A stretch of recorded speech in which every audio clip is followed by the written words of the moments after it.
Assalamualaikum warahmatullahi wabarakatuh. Apa kabarnya semua? Semoga kalian baik-baik saja. Kali ini saya akan membahas alur novel Donghua Swallowed Star. Tanpa basa-basi, yuk langsung disedot.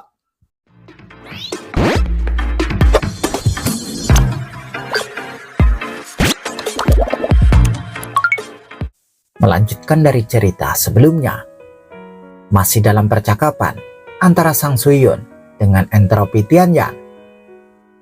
Di seluruh kota Huyang, satu-satunya orang yang tidak bisa kau tipu adalah aku. Jika kau tidak mulai menjadi gila, aku tidak akan mengungkapkannya, kata Entropi Tianyan sambil menatap Sang Suyun. Sang Suyun menatapnya diam-diam, tatapannya semakin dingin. Dewa Awan Darah, aku tidak salah mengenalimu kan? Kata Entropi Tianyan menatapnya. Sang Suyun menatapnya, tetapi untaian kekuatan dengan cepat mengalir jauh ke dalam bumi, dengan cepat menjauhkan diri dari kediaman itu.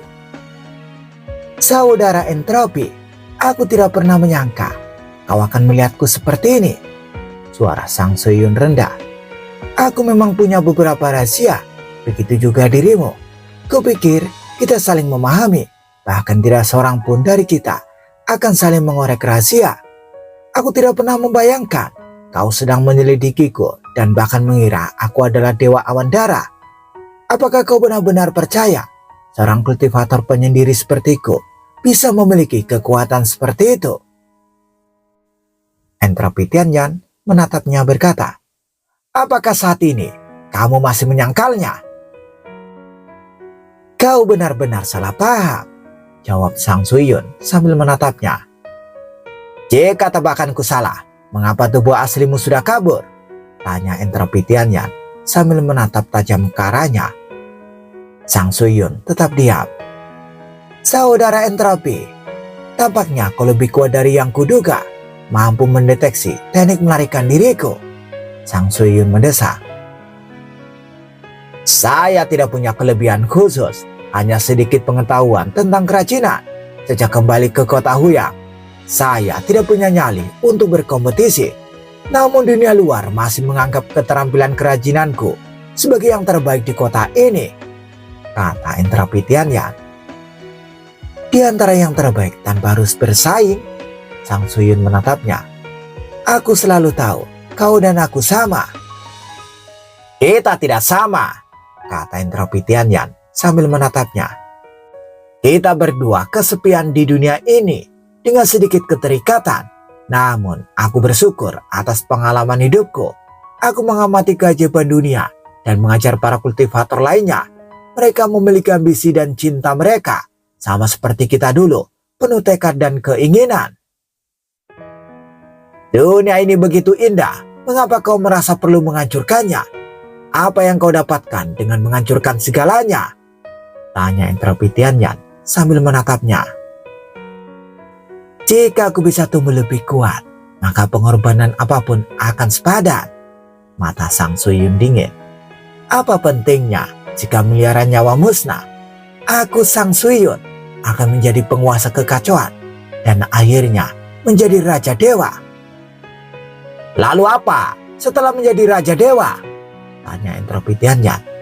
Bahkan sebagai Raja Dewa, masih ada kekuatan kuno seperti kerajaan Yanfeng dan kerajaan Guntur yang jauh melampauimu. Di benua asal yang luas, akan selalu ada seseorang yang lebih kuat. Sang Suyun menjawab dengan dingin. Di dunia ini aku sendirian. Sekarang aku hanya ingin berkultivasi dan tumbuh lebih kuat. Menjadi lebih kuat hanya demi itu? Entropi Tianyan menggelengkan kepalanya. Kamu dan aku benar-benar berbeda. Tentu saja kita berbeda, Sang Suyun menyatakan. Kau hanyalah ria kecil yang tidak berarti di benua asal. Sementara aku akan menjadi seperti langit dan bumi yang luas, menguasai segalanya. Makhluk yang tak terhitung jumlahnya di benua asal akan dipengaruhi olehku. Dan keinginanku akan menentukan hidup dan matinya kehidupan yang tak terhitung jumlahnya. Entropi Tianyan menatapnya. Dan apakah itu membuatmu bahagia? Sang Suyun tertegun sejenak. Betapapun kuatnya dirimu, berapapun banyaknya nyawa yang dapat kamu kendalikan, tanyakan pada dirimu sendiri. Jika kamu masih kesepian dan menderita, maka jalan yang kamu tempuh adalah jalan penderitaan, kata Entropi Tianyan sambil menatapnya. Kita telah berteman sejak lama dan aku hanya berharap kamu dapat menempuh jalan di mana kamu dapat menemukan kedamaian dan kebahagiaan. Jalan di mana kamu dapat menghadapi cinta yang pernah kamu miliki dengan hati nurani yang bersih.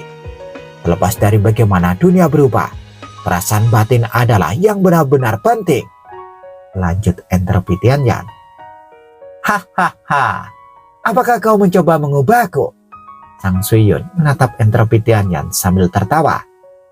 Kita sudah saling kenal begitu lama, aku bisa melihat apa yang ada di dalam dirimu. Ya, aku berusaha mengubahmu.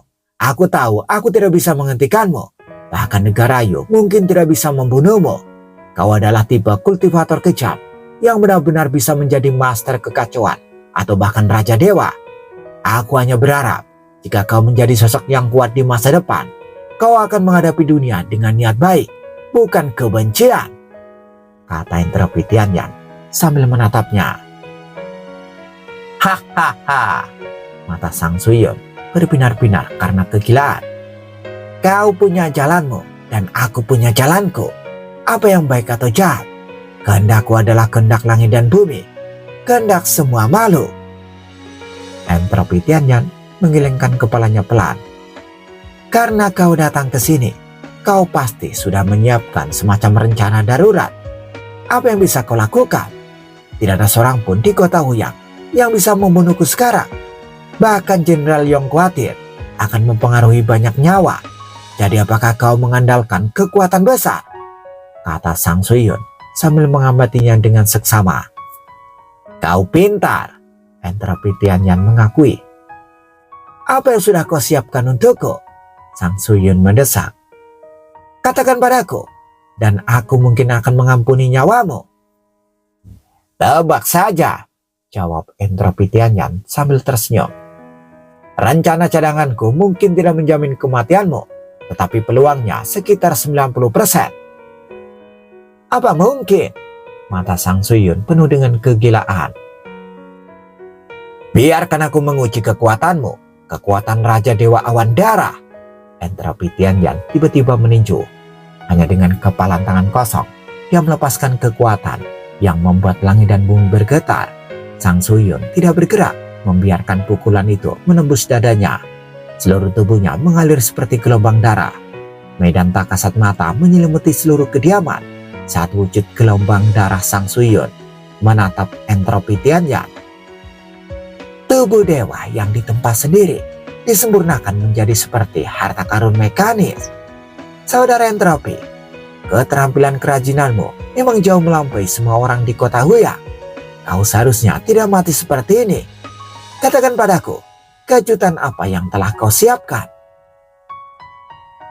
Apakah menurutmu aku akan memberitahumu? Entropi Tianyan menggelengkan kepalanya. Kalau begitu, aku hanya bisa mengantarmu pergi sendiri. Tubuh Sang Suyun berubah menjadi gelombang darah, menelan Entropi Tianyan sepenuhnya.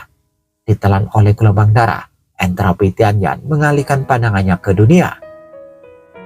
Dunia ini begitu indah, namun kau ingin membantai dan menghancurkan semuanya hanya untuk mendapatkan sedikit kesempatan untuk menerobos. Suara mendesing, gelombang darah terkikis, dan Entropi Tianyan pun cepat hancur. Hati dewa sejatinya pun musnah. Sang Suyun berdiri diam di tempat. Entropi Tianyan telah meninggal. Satu-satunya teman yang dimilikinya di dunia ini terbunuh oleh tangannya sendiri. Mereka yang menghalangi jalanku harus mati, kata Sang Suyun dingin sambil melihat sekeliling. Tidak ada penyergapan. Sepertinya kau tidak mengandalkan kekuatan di kota Huyang. Apakah kau berencana menggunakan kekuatan eksternal untuk membunuhku? Seberkas kekuatan awan darah diam-diam melarikan diri ke bawah tanah. Tempat ini tidak layak lagi untuk ditinggali. Di tempat lain, di tempat tinggal umum, Sosok makhluk logam Paman Kyo menatap langit malam, menunggu dengan cemas. Tiba-tiba, perintah komunikasi karma di tangannya menunjukkan bahwa hubungan karma dengan tuannya, Entropi Tianyan, telah lenyap. "Tuan!" kata Paman Kyo bergetar. Ia tahu bahwa tuannya akhirnya meninggal. Tanpa ragu, mengikuti instruksi tuannya sebelumnya, Paman Kyo segera mengirimkan surat rahasia kepada 5 target. Tapi dalam kenyataannya, Entropi Tianyan juga telah mengirimkan pesan sendiri sebelum kematiannya. Tapi dalam kenyataannya, Entropi Tianyan juga telah mengirim pesan sendiri sebelum kematiannya. Di rumah Tuan Kota, Magi Limeng sedang menangani akibat pertarungan sebelumnya. Pembantian oleh Dewa Awan Darah telah mempengaruhi lebih dari 80 miliar jiwa, berdampak besar pada seluruh kota Huyang. Jika tidak ditangani dengan baik, hal itu dapat menyebabkan kepanikan yang meluas. Magi Limeng pertama kali menerima pesan dari Entropi Tianyan, lalu pesan lain dari Paman Kyo. Identitas sebenarnya dari Dewa Awan Darah adalah Sang Suyun. Magi Limeng terkejut sekaligus gembira. Sang Suyun ini sudah lama tinggal di kota Huyang. Aku sudah beberapa kali menemuinya di pavilion bunga impian. Kemanapun dia pergi, pasti ada jejaknya. Semakin banyak jejaknya, semakin mudah melacak nasibnya. Magi Limeng selesai membaca seluruh surat Entropi Tianyan. Entropi Tianyan sungguh pintar. Dia bahkan punya perintah penelusuran karma, dan itu berisi hubungan karma Sang Suyun. Dengan perintah penelusuran karma ini, kita bisa melacak Sang Suyun. Magi Limeng sangat gembira. Ini membuat segalanya lebih mudah. Begitu kita bisa melacak lokasinya, penguasa dapat merencanakan dengan cermat dan melenyapkannya dalam satu serangan. Entropi Tianyan benar-benar telah melakukan pelayanan yang luar biasa. Tepat saat Magi Limeng merasa gembira, dia menyadari bahwa hubungan karma dengan Entropi Tianyan telah menghilang. Dia mati. Jantung Magi Limeng bergetar. Perintah penelusuran karma disimpan di aula gelap Serikat Yanfeng dan hanya bisa diambil oleh ayahku Magi Lisio. Aku harus segera melaporkan informasi ini. Magi Limeng tidak berani menunda dan langsung melaporkan informasi ini. Ini adalah informasi yang Entropi Tianyan tinggalkan sepanjang hidupnya. Di pavilion bunga impian, kepala pavilion bunga impian sedang memainkan lagu sendirian di sebuah bangunan kecil ketika dia tiba-tiba menerima sebuah pesan. Master pavilion bunga impian memeriksa pesan itu. Identitas sebenarnya dari pemimpin pasukan Negarasi, Dewa Awan Darah, adalah Sang Suyun. Saat ini, semua pasukan teratas di kota Huyang sudah mengetahui hal ini. Tapi jangan khawatir. Istana penguasa kota berhutang banyak kepadaku, dan aku telah memerintahkan mereka untuk menjagamu. Selain itu, beberapa pasukan teratas di kota ini memiliki hubungan baik denganku, jadi mereka mungkin tidak akan menyusahkanmu. Jika suatu saat kau menghadapi bahaya besar dan tidak dapat mengandalkan pasukan lain, ingatlah bahwa Dewa Luohe dapat membantumu. Aku tahu temperamennya, dia akan membantumu sekali demi aku. Tapi jangan terlalu mengganggunya.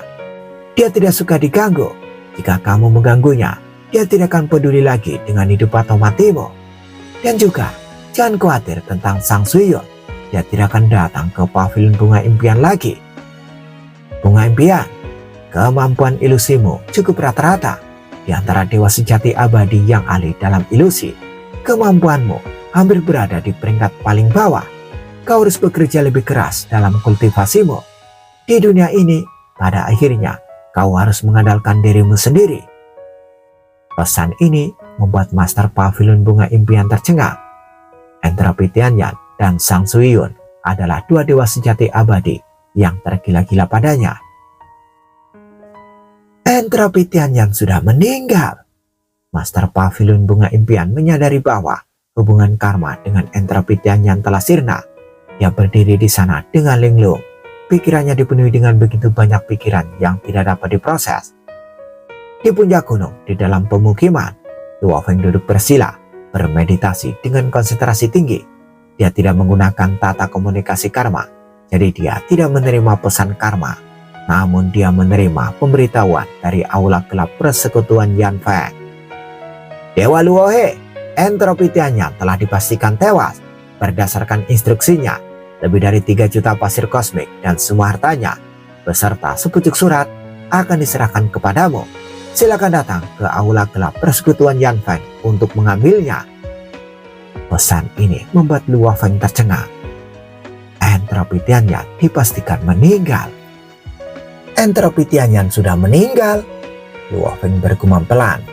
Luo Feng telah menyaksikan terlalu banyak kehidupan dan kematian selama pertumbuhannya. Setelah mengalami begitu banyak hal, pikiran Luo Feng menjadi luar biasa tangguh. Bagaimana entropi Tianyan meninggal? Luo Feng mengirim pesan ke aula kegelapan persekutuan Yanfeng. Informasi ini berharga 1 pasir kosmik, jawab aula kegelapan. Saya akan membeli informasinya, jawab Luo Feng. Malam ini, entropi Tianyan pergi untuk mengamati pertempuran antara Jenderal Yong dan Dewa Awan Dara. Setelah itu, ia kembali ke gerbang Tianyan untuk mengatur beberapa hal dan kemudian pergi menemui Master Pavilion Bunga Impian. Kemudian, ia pergi sendiri untuk menemui Sang Suyun.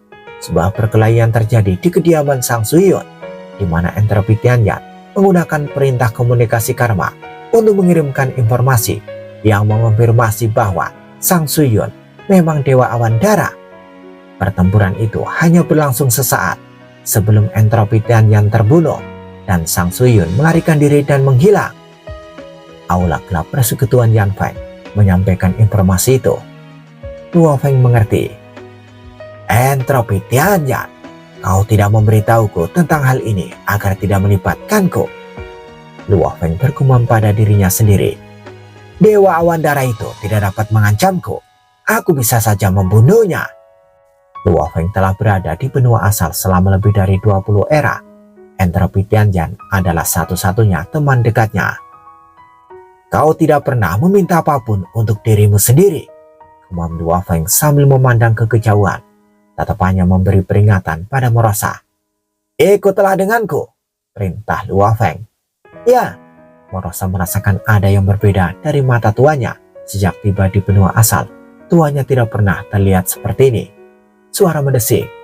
Luo Feng yang mengemudikan perahu terbangnya langsung menuju ke aula gelap persekutuan Yanfeng bersama Morosa.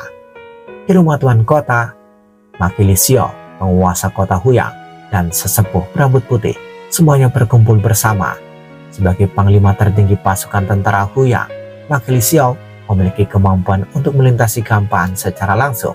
Dia telah pergi ke persekutuan Yanfeng untuk mengambil perintah penelusuran karma. Ini adalah perintah penelusuran karma yang ditinggalkan oleh entropi Tianyan, kata Makili Xiao sambil memegang sebuah token. Dengan ini, kita dapat menentukan lokasi Dewa Awan Dara. Entropi Tianyan telah memberikan kontribusi yang besar, kata penguasa kota Huyang. Sayang sekali dia sudah meninggal. Ketua berambut putih itu menggelengkan kepalanya. Makili Xiao tetap tenang. Sekarang kita tinggal menunggu perintah Marquis. Dewa Awan Dara terlalu kuat. Tanpa formasi besar kota Huyang, bahkan Jenderal Yong tidak dapat mengalahkannya, kata penguasa kota Huyang dengan serius. Dengan kekuatannya, membunuh Dewa Awan Dara akan sangat sulit. Benar, tetua berambut putih itu mengangguk. Di seluruh negara bagian Junjang Chaos, tidak ada seorang pun di bawah komando Marquis yang dapat menandingi Jenderal Yong. Dewa sejati abadi yang paling menakutkan di kerajaan Yu, semuanya adalah pengikut 5 Raja Dewa.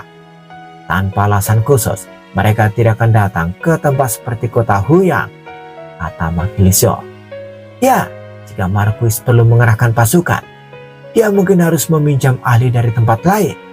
Penguasa kota Huyang mengangguk. Ini bukan sesuatu yang bisa diselesaikan dengan cepat. Marquis telah mengeluarkan perintah.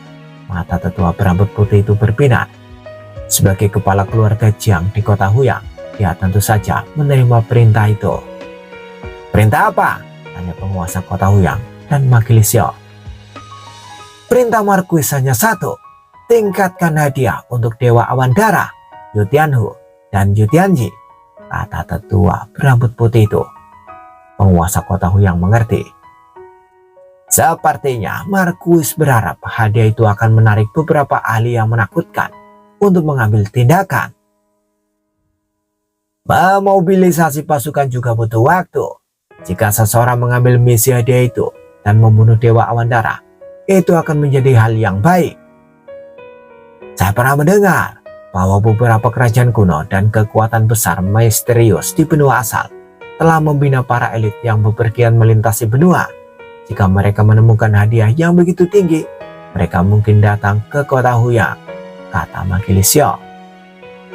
Berapa besar hadiahnya? Tanya penguasa kota Huyang. Marquis telah memerintahkan agar hadiah untuk Dewa Awan Darah ditingkatkan menjadi 10 juta pasir kosmik. Hadiah Yu Tianhu akan ditingkatkan menjadi 2 juta dan hadiah Yu Tianji menjadi 1 juta, kata tetua berambut putih itu. Magilisio dan penguasa kota Huyang tertegun sejenak. Seperti yang diharapkan dari Marquis, kedermawanannya luar biasa. Bagaimanapun, Marquis menguasai seluruh negara bagian Xinjiang Chaos, termasuk 3 kota besar dan 189 kota biasa. Hanya 10 juta pasir kosmik itu bukan apa-apa bagi Marquis Xinjiang. Di negara Yu kita sendiri, setidaknya ada selusin dewa sejati abadi yang setara dengan Jenderal Yong, dan 3 atau 4 yang bahkan lebih luar biasa. Belum lagi para elit yang dibina oleh beberapa kekuatan besar di benua asal dengan lebih dari 10 juta pasir kosmik sebagai hadiah. Saya yakin bahwa dalam satu era kita akan menarik para ahli dengan kekuatan yang cukup, kata tetua berambut putih itu. Scene berganti. Saat ini Luo Feng mengemudikan perahu terbangnya ke aula gelap persekutuan Yan Feng. Dewa Luo He, wakil kepala serikat Yan Feng menerimanya secara pribadi. Ini semua adalah barang yang ditinggalkan Entropi Tianyan untukmu. Dia menyerahkan botol Kyo. Luo Feng mengambilnya dan memeriksanya. Di dalamnya terdapat lebih dari 3 juta pasir kosmik, sejumlah besar material, senjata, dan harta karun. Dan yang paling penting, sebuah surat. Dewa Luo He, saat kau membaca surat ini, aku seharusnya sudah meninggal. Kau tidak perlu bersedih untukku. Saat aku kembali ke kampung halamanku di kota Huyang sendirian, aku tidak berniat untuk hidup. Kemudian, beberapa anak muda di kota itu menyadarkanku, dan aku berpikir, aku akan hidup seolah-olah aku sudah meninggal. Aku memutuskan untuk menghabiskan sisa hidupku dengan melakukan sesuatu yang berarti, membuat setiap hari berarti. Aku telah mewariskan kepadamu semua sumber daya yang telah kukumpulkan dalam hidupku. Aku tidak punya permintaan lain. Aku tahu rasa keadilanmu dan kesediaanmu untuk membela yang lemah, dan hanya itu yang dapat kuharapkan. Setelah menghabiskan begitu banyak waktu di kota Huyang dan bertemu dengan begitu banyak orang, kaulah orang yang paling aku kagumi, Dewa Luo He. Jalan kultivasi itu sulit. Kamu harus menjaga dirimu sendiri. Jika kamu menghadapi musuh yang tangguh, tidak memalukan untuk menundukkan kepala dan bertahan. Kuncinya adalah bertahan hidup. Karena hanya dengan bertahan hidup, kamu dapat memiliki kesempatan untuk membunuh musuhmu. Terkadang, bertahan hidup lebih sulit daripada mati. Hidupku telah berakhir. Aku berharap kamu sahabatku mencapai tujuanmu dan tidak pernah merasa telah menyia-nyiakan hari-harimu. Surat ini penuh dengan kata-kata seorang teman lama, tetapi Luo Feng hanya merasakan lebih banyak kesakitan. Entropi Tianyan, kaulah satu-satunya teman yang kumiliki setelah datang ke benua asal. Umum Luo Feng, satu-satunya yang kukagumi. Jangan khawatir, kau mengorbankan hidupmu untuk mengungkap identitas Dewa Awan Darah. Aku berjanji padamu, dia akan mati. Dia tidak akan melarikan diri. Luo Feng berbalik dan pergi. Wakil kepala persekutuan Yan Feng menyaksikan kejadian itu. Dewa Luo He ini memiliki hubungan yang luar biasa dengan Entropi Tianyan, tetapi Dewa Awan Darah juga tidak dapat dianggap enteng. Suara mendesing meninggalkan persekutuan Yan Feng. Luo Feng dengan merosot menunggu di luar, segera mengemudikan perahu terbang itu. Tuan, Merosa memandang Luo Feng. Luo Feng menatap kota Huyang yang luas di bawah langit malam. Aku ingat, selama kau merasakan aura makhluk hidup, kau bisa melacaknya kan? Sang Suyun, kita sudah bertemu lebih dari sekali. Bisakah kau menemukannya? Merosa berkomunikasi lewat telepati. Tuan, tenang saja, selama dia belum punya tubuh dewa sempurna yang bisa mengisolasi aura sepenuhnya. Begitu kita mendekat, aku pasti bisa menguji auranya, kata Merosa. Kita akan mulai mencari di seluruh kota Huyang sekarang. Aku akan mengemudikan kapal terbang dan kau dengan hati-hati merasakan dan melacaknya, kata Luo Feng. Ya, jawab Merosa. Luo Feng segera mengemudikan perahu terbang cepat di atas berbagai wilayah kota Huyang, sementara Merosa dengan hati-hati merasakan setiap area.